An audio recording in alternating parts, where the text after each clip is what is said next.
पत्रकार परिषदेसाठी आलेल्या सर्व पत्रकार बांधवांचे मी स्वागत करतो, आभार मानतो। महाराष्ट्र राज्याचे आमचे राष्ट्रवादी पक्षाचे नेते स्वर्गीय अजितदादा पवार साहेब यांचा वाढदिवस 22 जुलै रोजी असतो। गेले पक्ष स्थापनेपासून आम्ही तो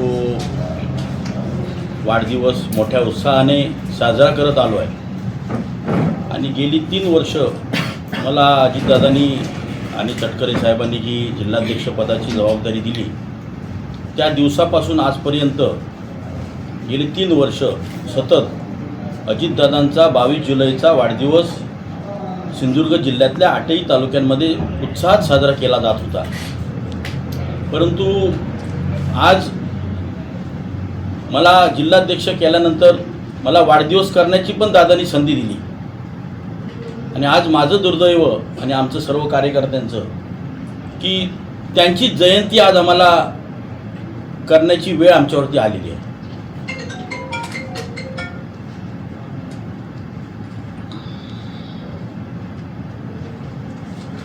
थोडंसं वाईटही वाटतं की ज्या माणसाने आम्हाला उभं केलं, आम्हाला पावलोपावली ताकद दिली, त्या माणसाचा वाढदिवसही साजरा करण्याची वेळ आमच्यावर आली आणि आज जयंतीसुद्धा साजरी म्हणजे जयंतीचा कार्यक्रम करण्याची वेळ आमच्यावर आली आहे। परंतु आम्ही कुठच्याही परिस्थितीत न डगमगता मी म्हणा, आमचे कार्यकर्ते म्हणा, राष्ट्रवादी पक्ष कसा ताकदवार होईल किंवा आदरणीय आमच्या वहिनी राष्ट्रीय अध्यक्षा सुनेत्रा वहिनी तटकरे साहेब पारदादा यांना कशी ताकद मिळेल ह्या दृष्टिकोनातून आम्ही आज मी म्हणा, माझे पदाधिकारी म्हणा, कार्यकर्ते म्हणा, आम्ही त्या पद्धतीने काम करत आहोत। ज्यावेळी मला दादांनी ही जबाबदारी दिली त्याचवेळी मी दादांना शब्द दिला होता की जोपर्यंत मी या पदावर असेन दादा, तोपर्यंत आपला पक्ष कुठल्याही प्रकारे कलंकित होणार नाही, याची जबाबदारी माझी राहील। त्या पद्धतीने गेली 3 वर्ष निष्कलंकपणे हा पक्ष आम्ही चालवत आलो आहे आणि ह्याच्यापुढे त्या पद्धतीनेच आमच्या पक्षाची वाटचाल राहील। परंतु आज आमच्यातून दादा 28 जानेवारीला निघून गेले। आमच्यावरती फार मोठा प्रसंग आला, त्या प्रसंगातही न डगमगता आमच्या सुनेत्रा काकी आहेत, त्यांनी भरभक्कमपणे त्या दुःखातून बाहेर पडत राष्ट्रीय अध्यक्षपदाची जबाबदारी घेतली। तटकरे साहेबांनी प्रदेशाध्यक्षपद आहेत, त्याचप्रमाणे पारदादांनी सुद्धा मला पर्सनली 2-3 वेळा फोन करून सांगितलं की तू घाबरू नकोस, आम्ही सर्व तुमच्या पाठीशी आहोत। ही सर्व ताकद असताना आज आमची पण तेवढीच जबाबदारी आहे की दादांसाठी आपण काहीतरी केलं पाहिजे, त्याचवेळी त्यांना ही भावपूर्ण श्रद्धांजली होईल। त्यासाठी तटकरे साहेबांच्या सूचनेनुसार पूर्ण राज्यातील 35 जिल्ह्यांमध्ये दादांची जयंती साजरी करण्याचा कार्यक्रम आम्हाला पाठवण्यात आला व त्यानंतर महाराष्ट्र शासनाने ही जयंती शासकीय जाहीर केली व ती सर्व शासकीय निमशासकीय कार्यालयांमध्ये जयंती कार्यक्रम व्हावेत अशी अधिसूचना काढण्यात आली। म्हणजे आज अजितदादांनी केलेल्या कार्याचं हे फळ आम्हाला मिळालेलं आहे। अजितदादांनी अनेक घटकांपर्यंत जाऊन काम केलेलं आहे। फुले शाहू आंबेडकरची विचारसरणी दादांनी पूर्ण राज्यात आपली ताकद ठेवलेली आहे। त्या हिशोबाने तटकरे साहेबांच्या सूचनेप्रमाणे 22 जुलै ते 28 जुलै हा जनसेवा सप्ताह म्हणून आपण राष्ट्रवादी पक्षातर्फे साजरा करणार आहोत। त्यासाठी आरोग्यविषयक कार्यक्रम, त्यात आरोग्य तपासणी असेल, त्यात रक्तदान शिबिर असेल, महिलांसाठी मार्गदर्शन शिबिर असेल, कॅन्सरच्या बाबतीत आरोग्य तपासणी शिबिर असेल, त्याचप्रमाणे पर्यावरणाच्या दृष्टिकोनातून दादांची एक कायम ओढ होती तीसुद्धा वृक्षारोपण म्हणजे बारामतीसारख्या ठिकाणी त्यांनी हरित पट्टा निर्माण केला आहे. त्या हिशोबातून मी तर गेली 30 वर्ष माझ्या पद्धतीने पक्षस्थापनेपासून दादांच्या वाढदिवसाला जे का असेल ते कार्यक्रम घेत आलो. परंतु गेली 3 वर्ष दादांच्या 22 जुलैच्या वाढदिवसानिमित्त मी 5,000 ते 10,000 काजू कलमांचं वाटप मी दरवर्षी करतो. हे तुम्हा पत्रकार बांधवांना सगळ्यांना ज्ञात आहे. त्याच पद्धतीने ह्या जिल्ह्यात 10,000 काजू कलमांचं वाटप आपण राष्ट्रवादी पक्षातर्फे करणार आहोत. 8ही तालुक्यांमध्ये आरोग्य तपासणी शिबिर, रक्तदान शिबिर ह्यासारखे कार्यक्रम आपण घेणार आहोत. त्याचबरोबर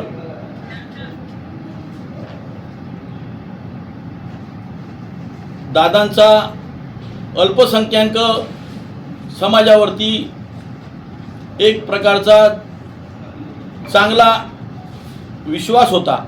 त्या पद्धतीने अल्पसंख्याक संघटनेमार्फत आम्ही त्या अल्पसंख्याक जिल्हाध्यक्षांमार्फत काही समाजोपयोगी कार्यक्रम आम्ही करणार आहोत.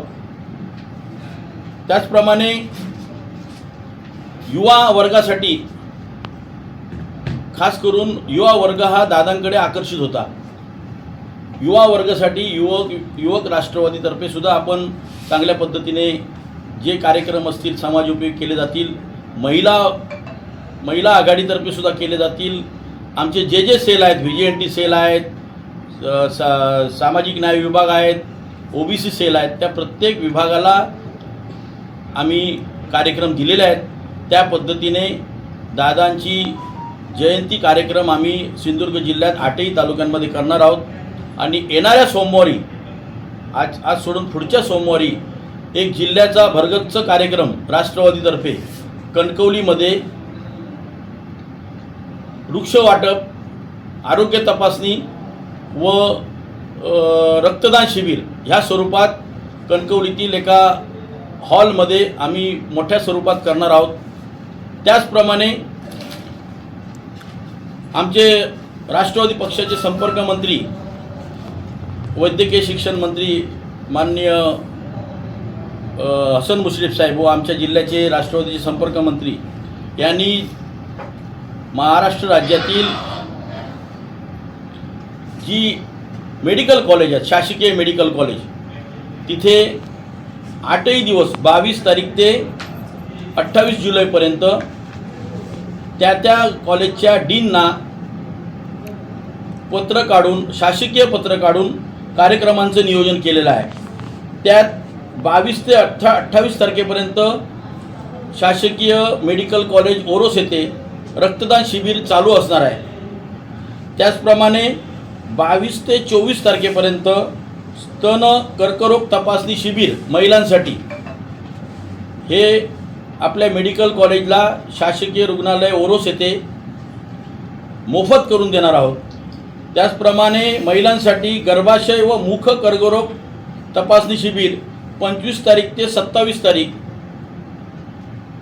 त्याचप्रमाणे बोन मिनरल डेन्सिटी BMD तपासणी शिबिर 22 तारीख ते 24 तारीख व नेत्र तपासणी व शस्त्रक्रिया शिबिर 22 तारीख ते 25 तारीख असे 5 टप्प्यांमध्ये या जिल्ह्यातील जनतेसाठी मोफत शासकीय मेडिकल कॉलेज येथे आपल्या शासनामार्फत केलं जाणार आहे.